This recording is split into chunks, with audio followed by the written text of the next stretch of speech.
Welcome to the Holistic Accountant Podcast. Before we get in today's episode, just a quick note. From July, this show's changing its name to Business by Design. The new name reflects where this podcast has naturally evolved, helping you start, scale, or exit a business. Same hosts, same practical focus, just a sharper name for what we want to do here. Right, let's get into it. Okay, today, Mena and I would like to talk about how do you reduce founder or owner dependence. So there's a lot of people in business and they feel like, a lot of responsibility of making key decisions or even everyday operational decisions rest on their shoulders. And they might feel like, they hire team members to sort of build a team around them, but they still can't somehow kind of get away with being involved in those decisions. And it can be a really difficult situation to be in because you love your business and you're good at what you do, so you're certainly adding value, but at the end of the day you're going to wake up one day and think, well, how come I can't take a holiday? So the key question then to ask yourself is, if you took a holiday for say a month and you weren't contactable, what would break in your business first? How would your business fare? And then even extend it further. What about 3 months or 6 months? What would break after that? And it's a good thing to think about, because ultimately what you want to do is you want to build a business that is less reliant on you, is robust. Doesn't mean you don't work in it. Doesn't mean you don't add a lot of value to it. You can still do those things without necessarily on a day-to-day basis the business being reliant upon you. And if you think about it, it's all about systems and processes. And that's what we want to talk about today, is how do you identify the key systems and processes, how you go about re-engineering and optimizing them, how do you go about then documenting and then training and delegating. And really that's the process you need to do or go through to reduce the reliance on your owner or the founder, that is you probably listening to this podcast episode. Think about McDonald's. They run a business with 15, 16, 17-year-olds. Now, anyone that has teenage children knows that that's an amazing feat in of itself. But the only reason they can do that is they're well renowned for knowing that they've got very well-defined systems. And as a owner of McDonald's stores, you have to work in them. So you've got to be involved in the day-to-day business, but not on a daily basis. So these businesses are working and their systems are so robust that they work without it. Now, flipping burgers is not curing cancer, of course. And quite often, a lot of business owners think, yes, but there's a lot of nuance and experience to what I do and the decisions I make in my business. And I acknowledge that, but that doesn't necessarily mean, which we'll talk about today, that you can't systemize those processes, which Mena's going to tell us about. Thanks, Stuart. Yeah, I think there's a common myth that, my work is too bespoke or I can't delegate it or it relies a lot on my judgment. And respectfully, I don't think I've come across a business where solely relies on the practitioner or the business owner to that extent. It really comes down to their ability to just sort of separate themselves from the business and understand what they can either systemize, delegate, or automate.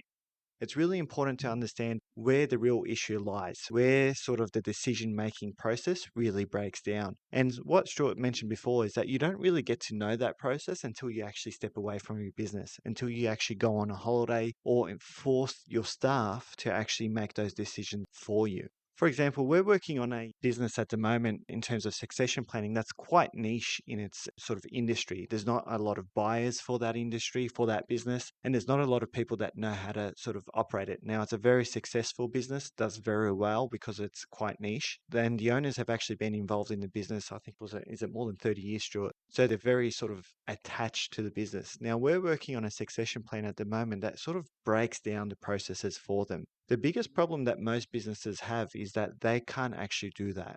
Most business owners are so involved in their business the day to day that they can't work on the business. So it's really important that you don't necessarily need to rely on yourself to establish this process for you. Rely on your advisors. Reach out to your holistic accountant to be involved in your business. How can we actually detach ourselves from the business? What does that plan look like? Now, Rome's not built overnight, so it's something that you'll probably need to work on for 1 to 5 years to give you that ability to actually step away. Now, I might just mention that this isn't only for your benefit. Now, when it comes to actually selling your business, no one wants to buy a business that is so heavily reliant on your relationships, your ability to sort of deal with problems.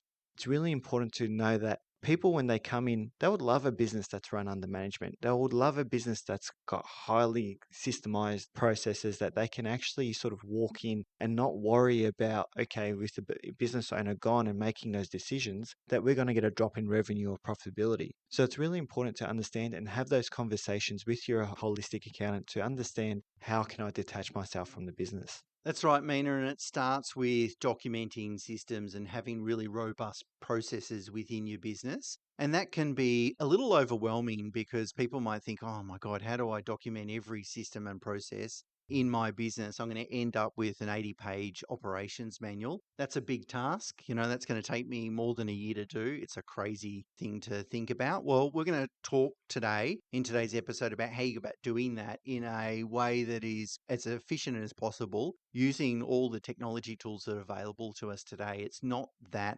significant. I mean, it's a big undertaking. I don't want to shy away from that, but it's not a 1 year sort of project, if you like. So the first thing to really think about is the first step is you don't need to document every single system and process in your business. Well, you do eventually, but not to achieve 80 or 90% of the the benefit, what we're sort of talking about. So really the best place to start is just identify, the handful, the 4 to 6 really key processes in your business that revenue critical or quality critical in terms of maintaining the quality of the product or service that you deliver, or that add to risk and compliance. And then pick the 3 to 5 that are causing the most kind of commercial pain at the moment. So again, coming back to that question, if you went on holiday for a month and weren't contactable, which ones would break first and which ones would have the greatest, commercial impact as a result of breaking? And they're the ones that you kind of work on first. It's important not to go with gut feel here. You want to look at the evidence. So you can look at things like customer complaints, rework, these sorts of there's always going to be evidence in a business where there's a broken process. Maybe where, you've got more resources or time and energy going in can sometimes describe you've got an inefficient process. And it's important to also understand what a good documented process looks like.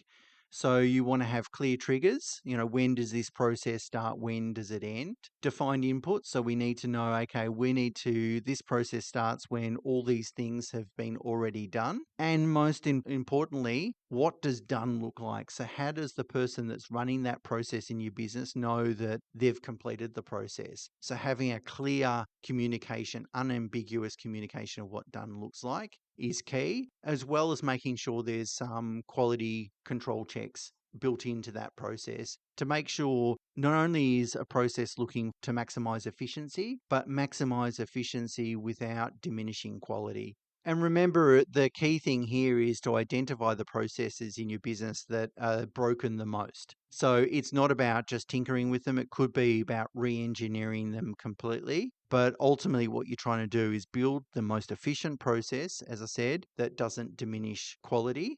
And instead of trying to, fix 100 different processes by 1%, quite often the best thing to do is find the process that's broken the most and put all your energy in fixing that before you move on to the next process. So, Mena, what about those processes that require judgment? So a good example in our business, for instance, there's a lot of judgment involved in the work that we do, whether it's giving business advice to a client or giving financial advice to a client. How do we deal with that? I think decision trees are the solution here. It sort of gives staff an ability to sort of visualize and understand what the process actually is, who it lies with, and who's responsible for each step, and then what escalations are then required should something not go to plan. So this creates or empowers staff to sort of understand what their roles and responsibilities are, and it also empowers staff in leadership positions to understand, okay, what decisions they can make without the owner's involvement. Now, by making those decisions on behalf of your staff, you're handcuffing them. You're basically telling them they don't have the capability of actually understanding the process or the business or the service that you're providing, and that you need me to tell you what to do. Now, that just creates a culture of inability. It creates a culture where the staff just don't want to go above and beyond. Basically creates in my view, a lot of unsatisfaction in the role. Whereas when you empower your staff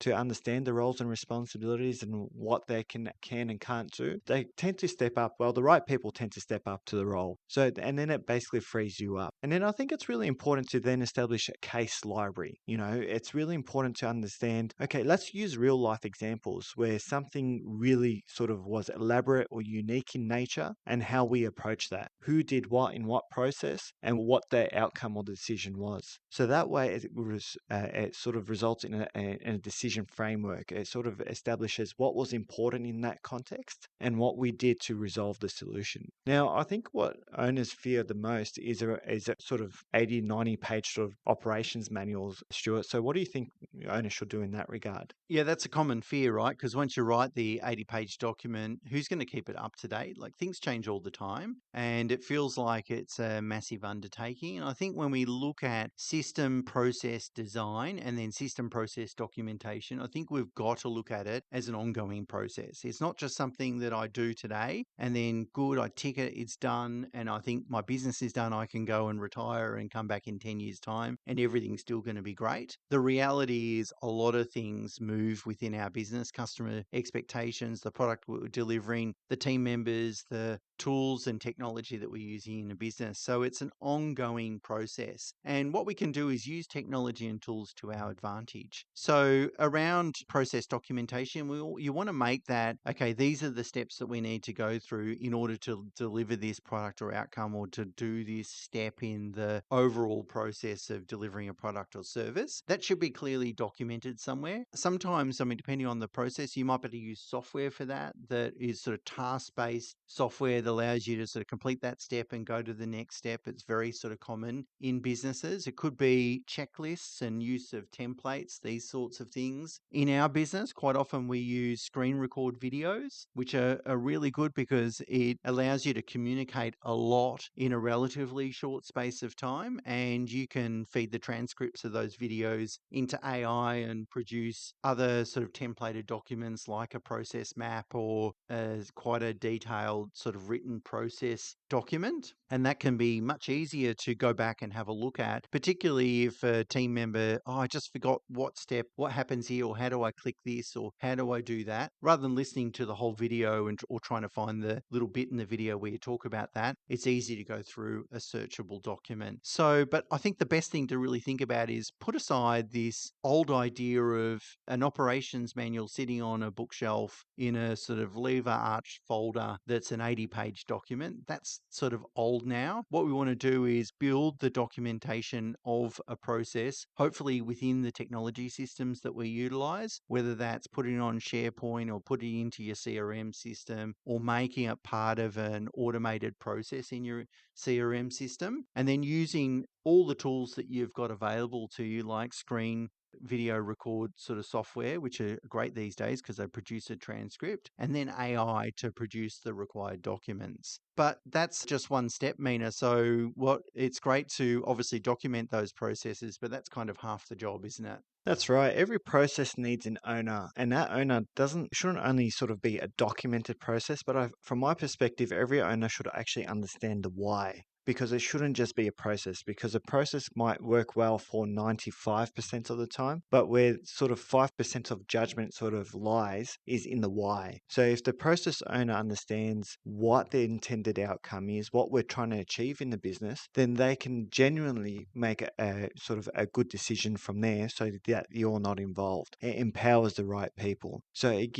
ensures quality, consistency, ensures efficiency in the business. Now, you need to train those people. It's one thing to just give them a document to read over. It's another thing to actually train them, give them a practical sequence as to how things should work. And again, it should all come back to the why. What are we trying to achieve? What's important in our business? And why are we sort of undertaking this certain process? Now, over time, as we all sort of witnessed in our business or in certain industry, tools change. People change, clients change, staff cut corners. So you need to establish what best practice is and what success looks like in that role. You need to treat systems like infrastructure that always needs ongoing review and maintenance. Like a car needs to be serviced annually to make sure that it continues running efficiently. That you need to do the same with all your processes. Things change over time, so it's really important to be across these changes. Can this process now be improved with the introduction of a new tool or with AI, or is there a way that that we can potentially offshore this to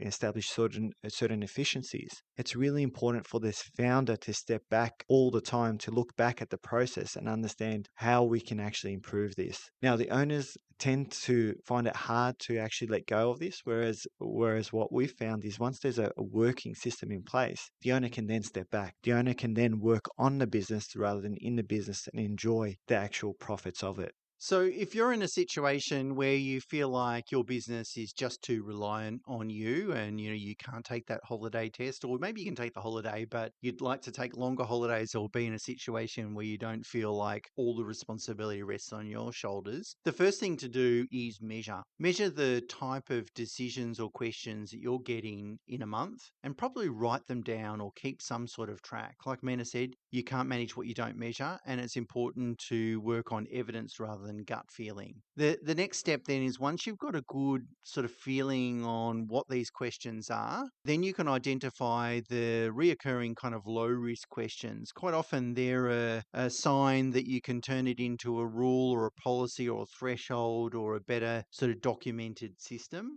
For the remaining questions that require judgment, you can start to build that out in your team by coming up with decision trees and case studies and so forth, and assign an owner to those judgment decisions within a certain threshold, so that person that is starting to get more experience, they can make the low value judgment decisions, but for high value judgment decisions might eventually come to you until that person has more experience. And remember, blame the system, not the person. So if systems aren't working or things just keep coming back to you, again, that can typically be a flag that your system is broken. If you've got a situation where people aren't following the system, that's a people problem. And of course, you've got to set realistic expectations and set very high, consistent expectations. And where people aren't following systems, where they've been trained on those systems, where they understand, they've been given the opportunity to understand those systems. And when you implement a new system, of course, you've got to sort of shadow them a little bit to make sure that they fully grasp it. So you can't just go, well, here's the system, see you later. You've got to have that process. But once you've gone through that due process, if someone's not following the system, then they might not be the right team member for your business. So you've got to clearly articulate, hey, if you want, this is the way we're going to do things around here. If you don't want to do it that way, then maybe we've got to find you a different opportunity. So it's not an easy process. It takes work. It takes discipline. Got to be able to follow through and let go, but it's certainly doable, and it's doable in virtually every single business that we can really think of and that we've got experience with, to reduce that founder dependence and get to a situation where you can go on holidays for 3 months and your business continues to thrive.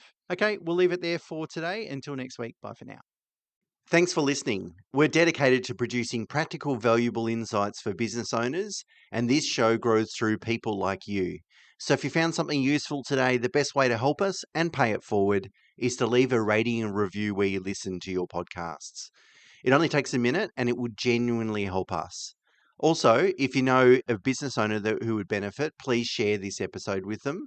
We'll see you next week.